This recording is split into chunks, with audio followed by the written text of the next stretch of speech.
सो यहां पे देखिए x1 x2 xn be a random sample of size n from a population having pdf this. so दो part में pdf defined है, ठीक। Theta known parameter which is the following is the MLE of theta. अब option को थोड़ा ध्यान से देखो,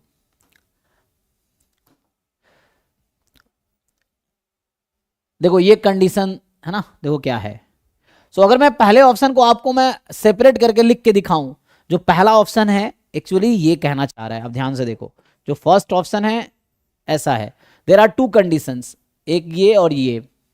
तो आप लोग इंडिकेटर फंक्शन जानते हो, इंडिकेटर फंक्शन में क्या होता है कि जैसे ये समेशन ओवर दिस पार्ट है, मैं ये बोलना चाह रहा हूं, मान लो मैं ऐसा कर दिया कि x i less than equal to half, तो जब आप खोलोगे ना तो ये एन रहेगा और ये summation as it is log base e to x i, और ये जो सेकेंड टर्म है ना क्या हो जाएगी 0, इसकी power -1। So under this condition ये 0 हो, क्योंकि ये समेशन तभी लगा पाओगे उस आई के लिए जहां x i more than half है,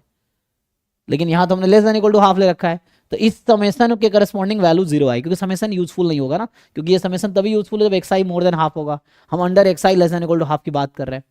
सिमिलरली एन दूसरा कंडीशन है एक्स आई मोर देन, है ना, x i more than half. अब यहां तो समेशन तब यूज होगा जब x i less than equal to half होगा, तो हमने तो कहा x i more than half है, तो ये पहला समेशन की वैल्यू 0 हो गई। एंड दूसरा रहेगा summation log 2 minus 2x I from जो भी आई है ना उसके अकॉर्डिंग, इस कंडीशन के अकॉर्डिंग, इसकी पावर -1। सिमिलरली आप हर ऑप्शन को ओपन करके देख सकते हैं, मैंने एक ऑप्शन जैसा एग्जांपल बताए हैं वैसे ही चारों ऑप्शन को आप ब्रेक कर सकते हैं। तो मेनली यहाँ पे आपको क्वेश्चन देख के समझ आएगा कि यही कंडीशन होगा, यहाँ 1 2 n में ऐसा नहीं होगा, है ना, दोनों नहीं आएगा, तो ये पार्ट में ब्रेक होगा। ए और बी में भी ऐसे ही आप ब्रेक कर सकते, बी में कुछ नहीं है, बी वाला पार्ट अगर लिखेंगे यहाँ पे तो ये जस्ट यहाँ माइनस लगा हुआ है और कोई डिफरेंस नहीं है, ए और बी में बस माइनस का तो डिफरेंस है ना, बाहर माइनस है बस। अब क्वेश्चन पे आते हैं, तो जो क्वेश्चन है यहाँ पे समझिए, जब x लेस देन हाफ है तो ये पीडीएफ है, x मोर देन हाफ है तो ये पीडीएफ है। तो इस क्वेश्चन में सिंपली आप ये डिसाइड कर सकते हैं कि मान लो ये पीडीएफ है अभी के लिए, x i less than half के लिए,